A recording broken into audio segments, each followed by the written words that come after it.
తప్పకుండా నాకైతే నమ్మకం ఉన్నది.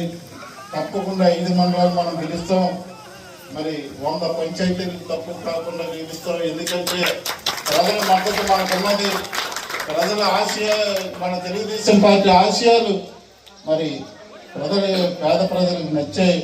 అందరూ బాగుండాలన్న కాన్సెప్ట్తో మనం వెళ్తున్నాం కాబట్టి తప్పకుండా మనందరం కష్టపడి పనిచేద్దామని మరొకసారి తెలియజేసుకుంటూ, ఇప్పుడు జిఎస్ నాయుడు గారు వచ్చి మన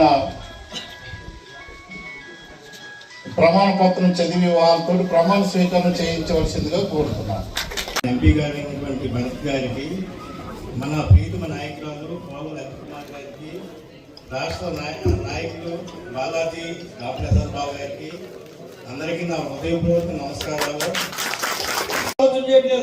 లాస్ట్ టైం గవర్నమెంట్ లో జగన్మోహన్ రెడ్డి గారు ఇచ్చినటువంటి 17 కాలేజీలు చెప్పని జరిగిన దాంట్లో ఆ పాత జీవో గారు ఇంప్లిమెంట్ అయితే 50% సీట్లు మాత్రమే ఏ కేటగిరీ, 50% డబ్బు పెట్టి కొనుక్కోవాలి. అదెవరో చెప్పట్లేదు. ఈనాడు ప్రైవేట్ పార్ట్నర్షిప్ పెట్టబట్టే 35%కే బీసీ కేటగిరీ సీట్లు ఉన్నవి. ఏ కేటగిరీ సీట్లన్నీ కూడా ఒకసారి జీవో చదువు వెళ్ళేవాడిని. అయితే ఈరోజు ఒక రాష్ట్ర స్థాయిలో నాకు ఈ అవకాశం మా గురువుగారు చెప్పినట్టుగా కల్పించారంటే, నేనైతే 1991లో ఈ ఇంటికి ఫస్ట్ నడిపిస్తున్న మన చంద్రబాబు నాయుడు గారిని, లోకేష్ బాబు గారిని మనం దృష్టిలో ఉంచుకోవాలి.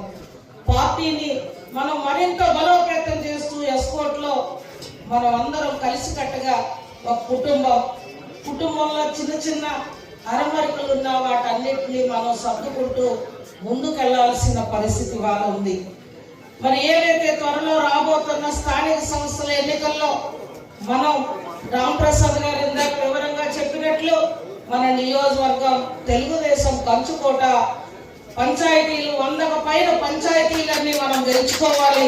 5 మండలాలు జడ్పీటీసీలు, ఎంపీపీలు కూడా మనం గెలుచుకొని మనం పార్టీ బలోపేతానికి ఇక్కడ మనం చేస్తున్న కృషికి పైన లోకేష్ బాబు గారు మన అందరినీ అభినందించాలని కూడా నేను మీ అందరికీ తెలియజేస్తూ, ఇవాళ ఈ నూతన కమిటీలు వేదికపై ఉన్న పెద్దలంతా అనేక విషయాలు చెప్పారు.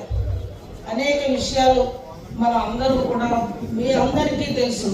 నాకంటే ఇక్కడ పార్టీ కోసం పదవులు చేసిన అనేక మంది అనుభవజ్ఞులు పెద్దలు ఇందులో ఉన్నారు.